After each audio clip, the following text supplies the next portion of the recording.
Hello viewers, welcome to Shri blogs YouTube channel. ಇವತ್ತಿನ ದಿವಸ chicken biryani ಸ್ವಲ್ಪ ಲಾರ್ಜ್ ಕ್ವಾಂಟಿಟಿಯಲ್ಲಿ ಯಾವ ರೀತಿ ಮಾಡೋದು ಮನೇಲಿ, ಅದು ಕುಕ್ಕರ್ನಲ್ಲಿ ಯಾವ ರೀತಿ ಮಾಡೋದು ಅಂತ ನೋಡೋಣ. ಮೊದಲನೇದಾಗಿ ನಾನಿಲ್ಲಿ 1.5 kg ಚಿಕನನ್ನು ತೊಗೊಂಡಿದ್ದೀನಿ. ಚೆನ್ನಾಗಿ ತೊಳ್ಕೊಂಡಿದ್ದೀನಿ. ಅದಕ್ಕೆ 1 ಟೀ ಸ್ಪೂನಷ್ಟು ಖಾರದ ಪುಡಿಯನ್ನು ಹಾಕ್ತಾಯಿದ್ದೀನಿ. ಖಾರದ ಪುಡಿಯನ್ನು ಹಾಕಿ ನಂತರದಲ್ಲಿ ಕಲ್ಲುಪ್ಪು ರುಚಿಗೆ ತಕ್ಕಷ್ಟನ್ನು ಹಾಕ್ತಾಯಿದ್ದೀನಿ. ನೀವು ಬೇಕಿದ್ದರೆ ಸಣ್ಣ ಉಪ್ಪನ್ನು ಕೂಡ ಬಳಸಬಹುದು. ಅರಿಶಿಣವನ್ನು ಹಾಕ್ತಾ ಇದ್ದೀನಿ. ಧನಿಯಾ ಪುಡಿ 1 ಟೀ ಸ್ಪೂನಷ್ಟು. ಇಷ್ಟೇ ಇಂಗ್ರೀಡಿಯೆಂಟ್ಸ್ನ ಚೆನ್ನಾಗಿ ಚಿಕನ್ನಿಗೆ ಕಲಿಸ್ಬೇಕು. ಅದು ಮ್ಯಾರಿನೇಟ್ ಆಗಬೇಕು. ಚೆನ್ನಾಗಿ ಕಲಿತಾದ್ಮೇಲೆ ಎಲ್ಲ ಚಿಕನ್ನಿಗೆ ಏನು ಮಸಾಲ ಹಾಕಿದ್ದೀವೋ ಅದನ್ನೆಲ್ಲ ಚೆನ್ನಾಗಿ ಕಲಿಸ್ತಾ ಇದ್ದೀನಿ.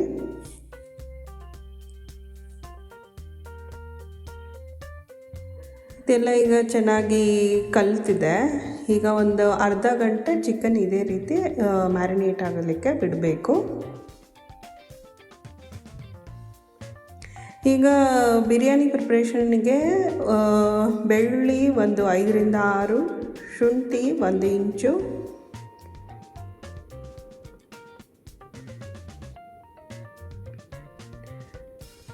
ಲವಂಗ 5 ರಿಂದ 6, ಮೆಣಸು ಅದು 5 ರಿಂದ 6, ಕೊನೆಯದಾಗಿ ಕೊಬ್ಬರಿ. ಇಷ್ಟನ್ನು ಹಾಕಿ ನುಣ್ಣಗೆ ರುಬ್ಬಬೇಕು. ಸಣ್ಣಗಾಗಬೇಕು, ಆ ಥರ ರುಬ್ಬಬೇಕು. ನಂತರದಲ್ಲಿ ಒಗ್ಗರಣೆಗೆ ಇಲ್ಲಿ 7 ರಿಂದ 8 ಟೀ ಸ್ಪೂನಷ್ಟು ಎಣ್ಣೆಯನ್ನು ಹಾಕ್ತಾಯಿದ್ದೀನಿ.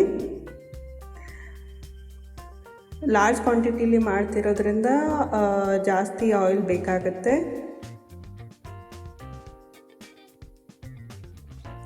ಇದು ಎಣ್ಣೆ ಚೆನ್ನಾಗಿ ಕಾಯಬೇಕು.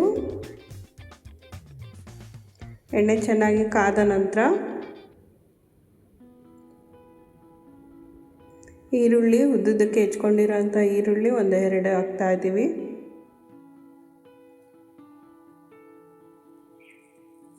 ಚೆನ್ನಾಗಿ ಬಾಡಿಸ್ಕೋಬೇಕು. ಈರುಳ್ಳಿ ಹಾಕಿದ್ನಾಗ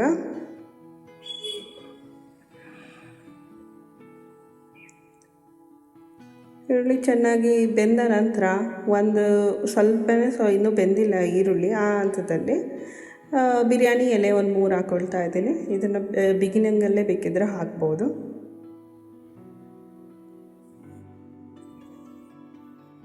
ಈಗ ಚೆನ್ನಾಗಿ ಬಾಡಿಸ್ಕೋಬೇಕು.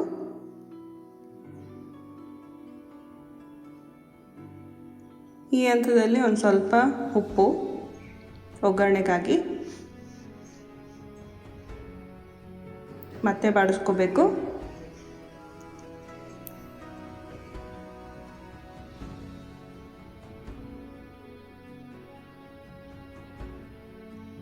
ಬಿರಿಯಾನಿ ಆಗಿರೋದ್ರಿಂದ ಟೊಮೊಟೊ ಜಾಸ್ತಿ ಹಾಕಿದಷ್ಟು ರುಚಿ ಇರುತ್ತೆ.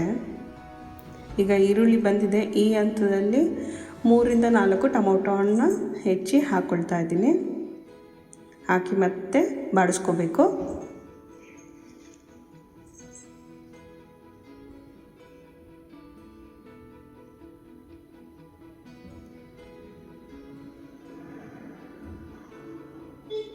ಈಗ ಈರುಳ್ಳಿ ಮತ್ತು ಟೊಮೊಟೊ ಎರಡೂ ಕೂಡ ಚೆನ್ನಾಗಿ ಬೇಯ್ತಾ ಇದೆ.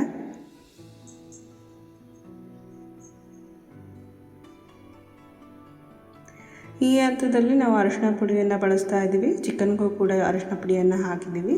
ಇಲ್ಲೂ ಕೂಡ ಒಗ್ಗರಣೆಗೆ ಅರಿಶಿನ ಪುಡಿಯನ್ನು ಹಾಕ್ತಾ ಇದ್ದೀವಿ. ಮತ್ತೆ ಬಾಡಿಸ್ಕೋಬೇಕು. ಚೆನ್ನಾಗಿ ಕಲರ್ ಬರುತ್ತೆ. ಈ ಹಂತದಲ್ಲಿ ನಾವೇನು ಮ್ಯಾರಿನೇಟ್ ಮಾಡಿದ್ವಿ ಒಂದು ಅರ್ಧ ಗಂಟೆಗಳ ಕಾಲ ಆ ಚಿಕನನ್ನು ಹಾಕ್ಕೊಂಡು ಮತ್ತೆ ಒಗ್ಗರಣೆಗೆ ಹಾಕ್ಕೊಂಡು ಬಾಡಿಸ್ಕೋಬೇಕು.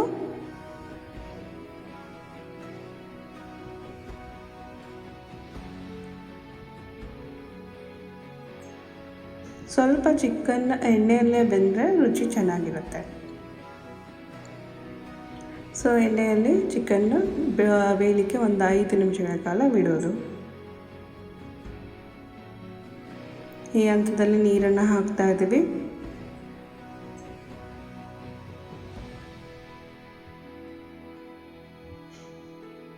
ಈಗ ರುಬ್ಬಿಟ್ಕೊಂಡಿದ್ವಲ್ಲ ಆ ಮಸಾಲೆಯನ್ನು ಎಲ್ಲ ಹಾಕ್ಕೊಳ್ತಾ ಇದ್ದೀವಿ.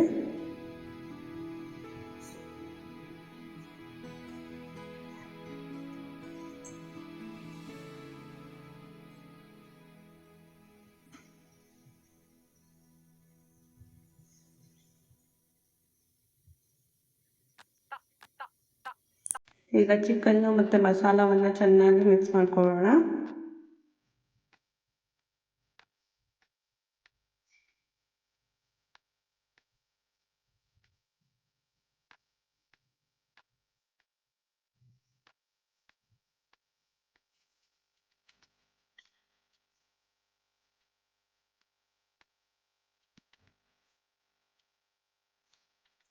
ಈಗ ಚೆನ್ನಾಗಿ ನೀರು ಕುದಿ ಬರ್ತಾ ಇದೆ. ಉಳಿದಿರೋವಂಥ ಮಸಾಲೆ ನೀರನ್ನು ಹಾಕ್ಕೊಂಡು ಮತ್ತೆ ಮಿಕ್ಸ್ ಮಾಡಿ ಒಂದು ಸ್ವಲ್ಪ ಚಿಕನ್ ಬೆಂದ ನಂತರದಲ್ಲಿ ನಾವು ಅಕ್ಕಿನ ಹಾಕ್ಕೊಳ್ತಾ ಇದ್ವಿ.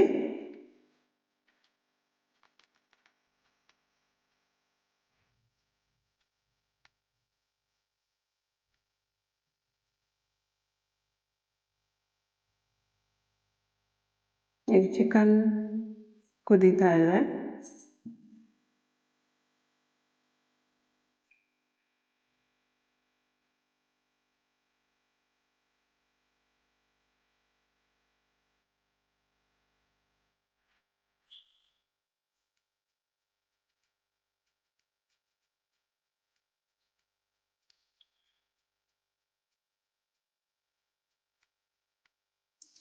ಈ ಹಂತದಲ್ಲಿ ನಾವು ಬಿರಿಯಾನಿ ಮಸಾಲವನ್ನು ಹಾಕ್ತಾಯಿದ್ದೀವಿ. ನಾವು ಮಸಾಲೆ ಯೂಸ್ ಮಾಡಿದ್ದೀವಿ. ಬಿರಿಯಾನಿ ಮಸಾಲ ಹಾಕಿದರೆ ಇನ್ನೂ ಟೇಸ್ಟ್ ಎನ್ಹಾನ್ಸ್ ಆಗುತ್ತೆ. ಮತ್ತೆ ಮಿಕ್ಸ್ ಮಾಡಿ ಎಲ್ಲ ಚಿಕನ್ ಮತ್ತು ಬಿರಿಯಾನಿ ಮಸಾಲವನ್ನು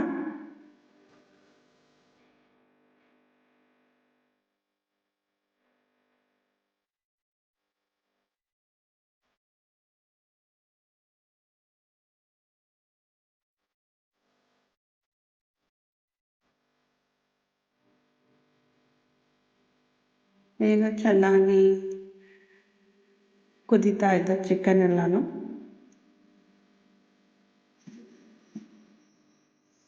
ಸ್ವಲ್ಪ ಕುಕ್ ಕೂಡ ಆಗಿದೆ, ಸ್ವಲ್ಪ ಬೆಂದಿದೆ ಚಿಕನ್ನು. ಈ ಹಂತದಲ್ಲಿ ಹೆಚ್ಚಿರುವಂತಹ ಕೊತ್ತಂಬರಿ ಒಂದು ಅರ್ಧ, ಪುದೀನ ಒಂದು ಅರ್ಧ ಹೆಚ್ಚಿರುವಂಥದ್ದು ಎರಡನ್ನು ಹಾಕ್ತಾ ಇದ್ದೀವಿ. ಇದು ಬಿರಿಯಾನಿಗೆ ಒಳ್ಳೆ ಫ್ಲೇವರನ್ನು ಕೊಡುತ್ತೆ.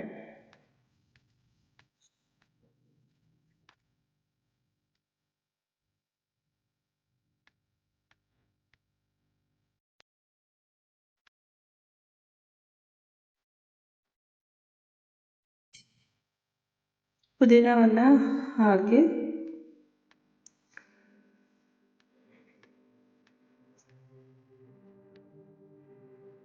ಈಗ ಚೆನ್ನಾಗಿ ಕುದೀತಿದೆಯಲ್ಲ, ಈಗ ಎಲ್ಲ ಚಿಕನ್ ಮತ್ತು ಕೊತ್ತಂಬರಿ ಪುದೀನ ಇಷ್ಟನ್ನು ಚೆನ್ನಾಗಿ ಮಿಕ್ಸ್ ಮಾಡಿ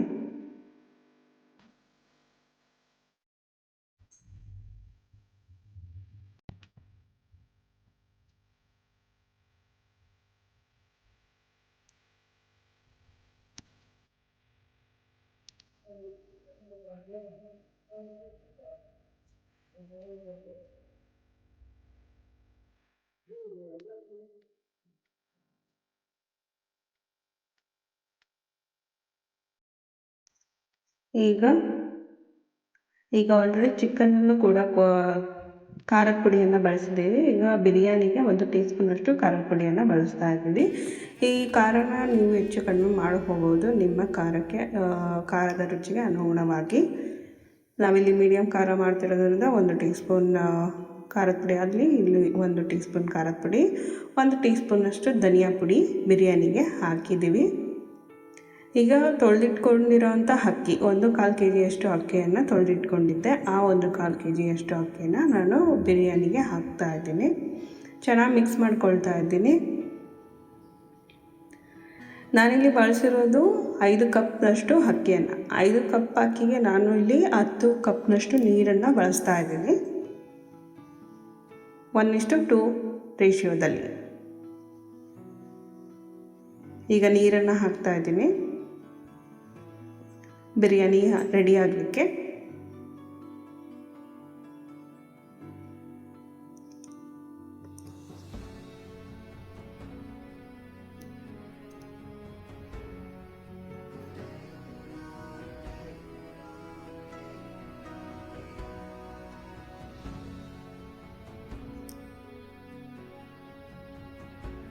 ಈಗ ಬಿರಿಯಾನಿಗೆ ನೀರನ್ನು ಹಾಕಿದ್ದಾಯಿತು. ಈಗ ಕುಕ್ಕರನ್ನು ಲಿಡನ್ನು ಕ್ಲೋಸ್ ಮಾಡೋಣ. ನಾನಿಲ್ಲಿ 3 ವಿಷಲನ್ನು ಹೊಡೆಸ್ತಾ ಇದ್ದೇನೆ. ನೀರೆಲ್ಲ ಹಾಕಿದ್ದಾಯಿತು. ಅಕ್ಕಿಯ ಅಳತೆಗೆ ಅನುಗುಣವಾಗಿ ಈಗ ಉಪ್ಪು ಖಾರ ಈ ಹಂತದಲ್ಲಿ ನಾವು ಸರಿ ಮಾಡ್ಕೋಬೇಕು. ಇಲ್ಲಿ ಉಪ್ಪು ಕಡಿಮೆ ಇರೋದ್ರಿಂದ ನಾನು ಸ್ವಲ್ಪ ಉಪ್ಪನ್ನು ಹಾಕ್ಕೊಂಡಿದ್ದೀನಿ.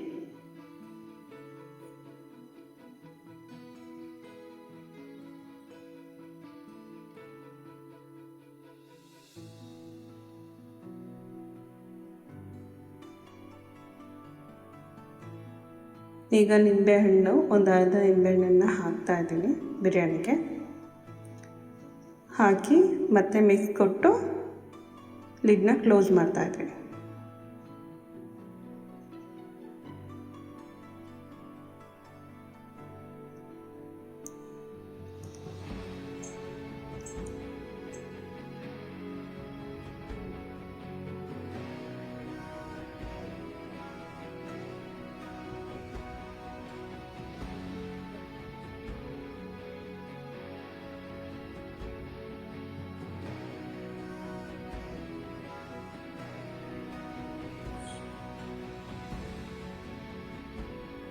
ಇದು ಜಾಸ್ತಿ ಕ್ವಾಂಟಿಟಿ ಆಗಿದ್ದರಿಂದ ನಾನು ಸ್ವಲ್ಪ ಆಯಿಲ್ನ ಎಕ್ಸ್ಟ್ರಾ ಹಾಕ್ಕೊಂಡಿದ್ದೀನಿ. ಈಗ ಕುಕ್ಕರ್ನ ಲಿಡ್ನ ಕ್ಲೋಸ್ ಮಾಡಿ ವಿಜಿಲನ್ನು ಹಾಕಿ 3 ವಿಜಿಲ್ ಕೂಗಿಸ್ಬೇಕು. ಈಗ 3 ವಿಜಿಲ್ ಆಗಿದ್ದಾಯಿತು. ಆದ್ರೂ ನಮ್ಮ ಬಿರಿಯಾನಿ ಲಾರ್ಜ್ ಕ್ವಾಂಟಿಟಿಯಲ್ಲಿ ಕುಕ್ಕರಲ್ಲಿ ಮಾಡಿದ್ರಿಂದ ಈ ರೀತಿ ನೀರಿದೆ. ಅದಕ್ಕೆ ನಾವೆಲ್ಲ ಇದನ್ನು ಚೆನ್ನಾಗಿ ಮಿಕ್ಸ್ ಮಾಡ್ತಾ ಇದ್ದೀವಿ. ಚೆನ್ನಾಗಿ ಮಿಕ್ಸ್ ಮಾಡಿ ಮತ್ತು ಸಣ್ಣ ಊರಿನಲ್ಲಿ ಇದನ್ನು ಬೇಯಲಿಕ್ಕೆ ಬಿಡ್ತಾ ಇದ್ದೀವಿ. ಅಂದರೆ ನೀರಿದೆ ಅಲ್ಲ, ಅದು ಹೋಗಿ ಚೆನ್ನಾಗಿ ಒಳ್ಳೆ ಬಿರಿಯಾನಿ ರೆಡಿ ಆಗಲಿ ಅಂಥೇಳಿ.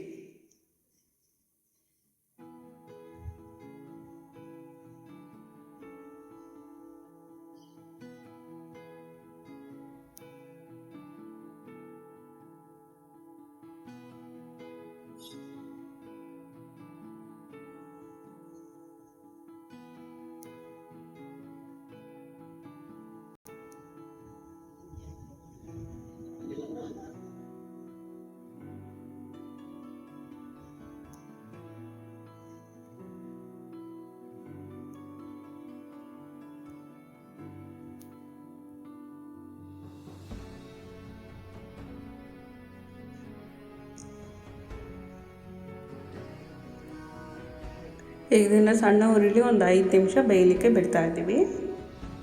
ಆಲ್ರೆಡಿ ಬೆಂದಿದೆ, ನೀರು ಇರೋದ್ರಿಂದ ಒಂದು 5 ನಿಮಿಷಗಳ ಕಾಲ ನಾವು ಬಿರಿಯಾನಿನ ಬೇಯಲಿಕ್ಕೆ ಬಿಟ್ಟಿದ್ದೀವಿ. ಈಗ 5 ನಿಮಿಷಗಳ ಕಾಲ ಬಿರಿಯಾನಿ ಬೆಂದಿದ್ದಾಯಿತು. ಈಗ ನಮ್ಮ ಬಿರಿಯಾನಿ, ಚಿಕನ್ ಬಿರಿಯಾನಿ ಸವಿಯಲು ಸಿದ್ಧ.